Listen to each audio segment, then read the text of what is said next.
Friends, मैं पूजा शर्मा आप सभी का एनटीटी क्लास में स्वागत करती हूँ। हमारा चैप्टर 3 चल रहा था जिसमें हम सोशोलॉजी समाजशास्त्र के बारे में लास्ट लेक्चर में हमने यही पढ़ा था। इसी से आगे कंटिन्यू करेंगे। 4th क्वेश्चन देखते हैं, पेज नंबर 37। बेरोजगारी क्या है? भारतीय कृषि में बेरोजगारी के कारणों की विवेचना करें और मुख्य उपायों को बताएं। क्वेश्चन आप लोगों की स्क्रीन पर है, आप यहाँ से भी इसको अच्छे से पढ़ सकते हो। तो देखते हैं, व्हाट इज अनएम्प्लॉयमेंट, यानी कि बेरोजगारी क्या है। बेरोजगारी की परिभाषा देते हुए हमारे वैज्ञानिक ने लिखा है कि बेरोजगारी श्रम बाजार की एक दशा है। श्रम शक्ति की पूर्ति कार्य करने के संस्थानों की संख्या से अधिक है। बेरोजगारी क्या है? एक सामान्य मजदूरी करने वाले वर्ग को सामान्य काम करने वाले समय में सामान्य वेतन पर और सामान्य दशाओं में वेतन मिलने वाले काम से अनिच्छापूर्वक या जबरदस्ती अलग कर देना है। साधारण रूप में बेरोजगारी का मतलब इच्छा करने पर काम ना मिलना। ठीक है, आप सभी को भली भांति ये चीज़ पता है कि हमें किसी काम की रिक्वायरमेंट है और हमें उचित समय पर अगर वो काम नहीं मिले तो उसी को क्या कहा जा सकता है? बेरोजगारी। भारतीय कृषि में बेरोजगारी कैसे होती है? भारत के गांव में किसान 3 माह से लगातार क्या है? बेकार रहते हैं। सन 1951 में प्रकाशित राष्ट्रीय आय समिति, नेशनल इनकम कमिटी की रिपोर्ट की अगर माने तो भारत में खेती के काम में लगे हुए व्यक्तियों की प्रति व्यक्ति आय 180 रुपये आंकी गई थी और अन्य व्यवसाय में लगे व्यक्तियों की आय इससे 2.5 गुना यानी कि 416 रुपये आंकी गई थी। ये हमारा एक रिपोर्ट है जो 1951 में प्रकाशित किया गया था। आय की इस कमी के कारण कृषि संबंधी बेरोजगारी रहती थी। अब उसी के बारे में आगे कारण पढ़ेंगे कि ऐसे क्या कारण थे जिसकी वजह से हमारी कृषि क्षेत्र में बेरोजगारी को प्रोत्साहन मिला। पहला कारण है भूमि का सीमित होना। उस समय पर लोगों के पास भूमि क्षेत्र इतना नहीं होता था कि वो उस पर खेती करके अपना जीवन यापन कर पाए। तो ये एक बड़ा कारण कहा जा सकता है कृषि क्षेत्र में बेरोजगारी का। दूसरा आता है सहायक उद्योगों का अभाव। आज की तकनीकी तो काफ़ी विकसित हो चुकी है, उस समय की अगर हम बात करें तो उतने हमारे पास तकनीकी उद्योग भी नहीं होते थे। उसके बाद आता है अवैज्ञानिक और पुरानी कृषि पद्धति। हम पुराने तरीकों से कृषि करते थे तो उत्पादन उतना अधिक नहीं हो पाता था। जनसंख्या में वृद्धि हो रही थी, हर साल 50 लाख व्यक्ति बढ़ जाते थे जिससे कि बेरोजगारी बढ़ती थी। कृषि की अव्यवस्था रहती थी। खेती की मौसमी प्रकृति, ये भी एक बड़ा कारण माना गया था। कृषि हमेशा वर्षा पर आधारित थी। जिस साल या जिस वर्ष वर्षा नहीं होती थी तो कृषि का उत्पादन उतना नहीं होता था, जिस वजह से क्या है? बेरोजगारी बढ़ती देखी गई। इसके अलावा भूमि का भी विभाजन हो गया था, छोटे छोटे टुकड़ों में बटी हुई थी और इन बटे हुए टुकड़ों पर उपज भी बहुत कम होती थी। ये भी एक मुख्य कारण था। अब मुख्य उपाय क्या थे? मुख्य उपाय में अगर हम बात करें, कृषि व्यवस्था में सुधार किया गया अलग अलग उपायों के द्वारा, जैसे कि गहरी खेती की पद्धति को अपनाना चाहिए क्योंकि ये एक अच्छा उपाय है। भूमि की उपज बढ़ाने के लिए अच्छे बीजों, औजारों और पशुओं की व्यवस्था करनी चाहिए। कृषि में सुधार के लिए अनार्थिक जोतों का अंत करना और भूमि के छोटे छोटे टुकड़ों को बांटने से रोकना। इस तरह से सुधार करके कृषि व्यवस्था को सुधारा जा सकता है। या फिर आप भूमि क्षेत्र को बढ़ा सकते हैं, ठीक है। कृषि बाजार का संगठन कर सकते हैं, सिंचाई का समुचित प्रबंध किया जा सकता है, सहायक उद्योगों का विकास किया जाना चाहिए, या फिर सामाजिक स्थानांतरण का प्रबंध होना चाहिए। कभी कभी ऐसा होता है कि एक स्थान पर मजदूर की अत्यधिक मांग है, जबकि उस समय दूसरी जगह हजारों आदमी बेकार पड़े रहते हैं। तो हमें ये कैलकुलेशन देखनी चाहिए कि किस समय पर कहाँ कितने मजदूर को आप उपलब्ध करवा सकते हो। ये भी एक प्रमुख उपाय रहेगा कृषि संबंधी बेरोजगारी को हटाने का। ठीक है स्टूडेंट्स, देखो इसके बाद हमारा नेक्स्ट क्वेश्चन देखते हैं। व्यक्ति एवं समाज के पारस्परिक संबंधों की विवेचना करें। क्वेश्चन आप लोगों की स्क्रीन पर है, आप यहाँ से भी इसको रीड आउट कर सकते हैं। तो देखो समाज और व्यक्ति के बीच में पारस्परिक क्या संबंध हो सकते हैं। व्यक्ति और समाज परस्पर घनिष्ठ रूप से संबंधित हैं। व्यक्ति एक सामाजिक प्राणी है और व्यक्ति ही मिलकर समाज का निर्माण करता है। दूसरी तरफ समाज के बिना व्यक्ति अपनी आवश्यकताओं की पूर्ति नहीं कर सकता। समाज के बिना व्यक्ति का कोई अस्तित्व ही नहीं है, क्योंकि समाज में रहकर ही व्यक्ति का सामाजिक, सांस्कृतिक प्राणी के रूप में विकास होता है। तो दोनों को पारस्परिक संबंध घनिष्ठ बनाकर रखने पड़ेंगे। अब ये कहता है कि जब मानव जीवन का विश्लेषण करते हैं तो दो प्रमुख आधार देखने को मिलते हैं। पहला आता है मनुष्य का प्राणी शास्त्रीय आधार और दूसरा उसका सामाजिक आधार। अब देखो इसके बारे में बहुत ही अच्छी स्टोरी इन्होंने मेंशन कर रखी है, अमला और कमला। आप इसको एक बार पढ़ोगे तो बहुत अच्छे से आपको चीज़ें क्लियर होंगी कि कैसे व्यक्ति और समाज के बीच में पारस्परिक संबंध रहते हैं। बहुत आसान है, आप इसको सेल्फ बेस पे पढ़ सकते हैं।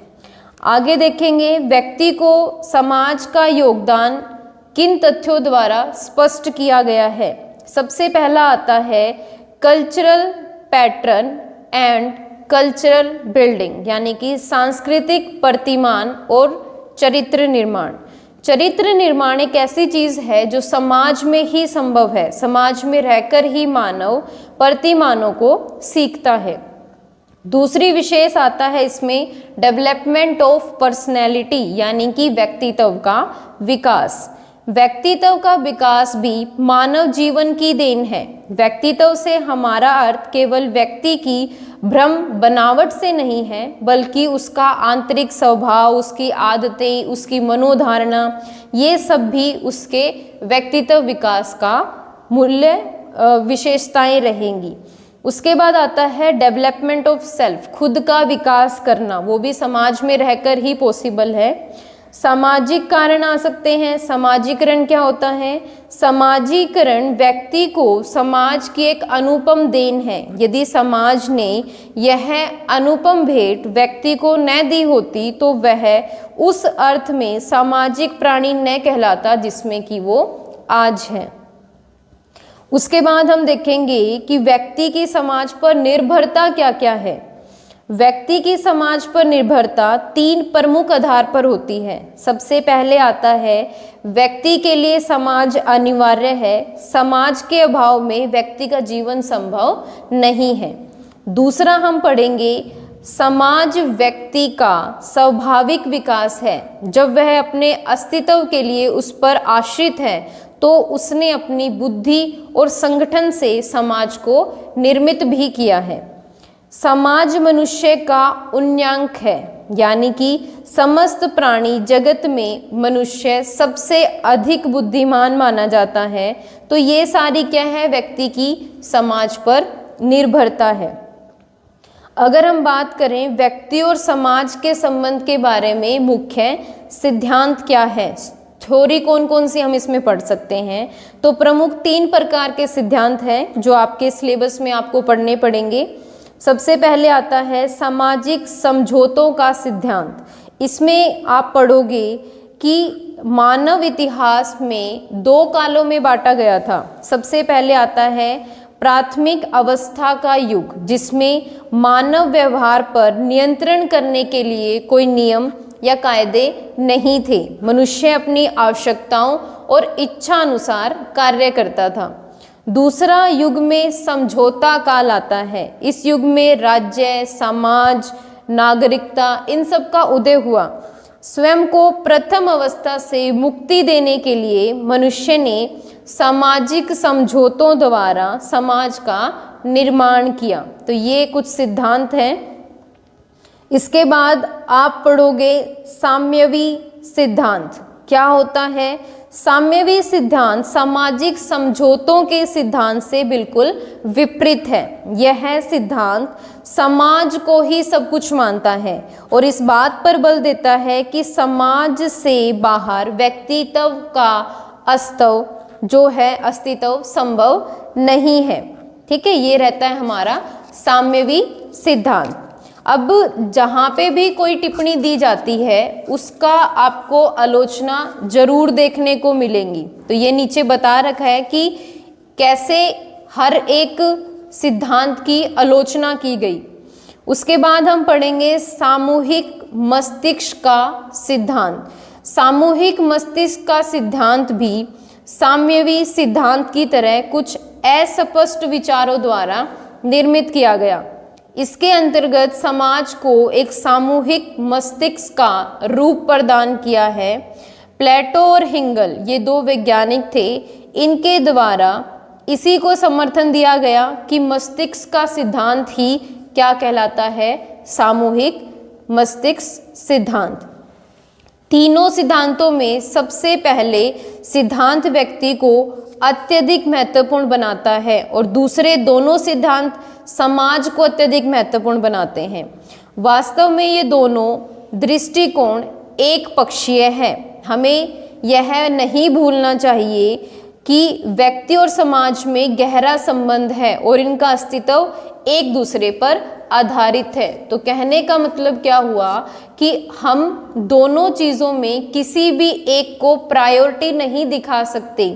समाज और व्यक्ति दोनों ही आपस में निर्भर रहते हैं। ठीक है, व्यक्ति समाज में रहकर चीज़ों को सीखता है, उसके मस्तिष्क का विज्ञान जो है एक अच्छे लेवल पर बढ़ता है। इसी तरह से व्यक्ति अपने मस्तिष्क द्वारा समाज को भी काफ़ी हद तक सुधार सकता है। आया समझ में आप लोगों को? देखो, इसके बाद हमारा नेक्स्ट क्वेश्चन देखते हैं। सामाजिक परिवर्तन से आप क्या समझते हैं? इसके मुख्य कारक कौन कौन से हैं? क्वेश्चन आप लोगों की स्क्रीन पर है, आप यहाँ से भी इसको रीड आउट कर सकते हैं।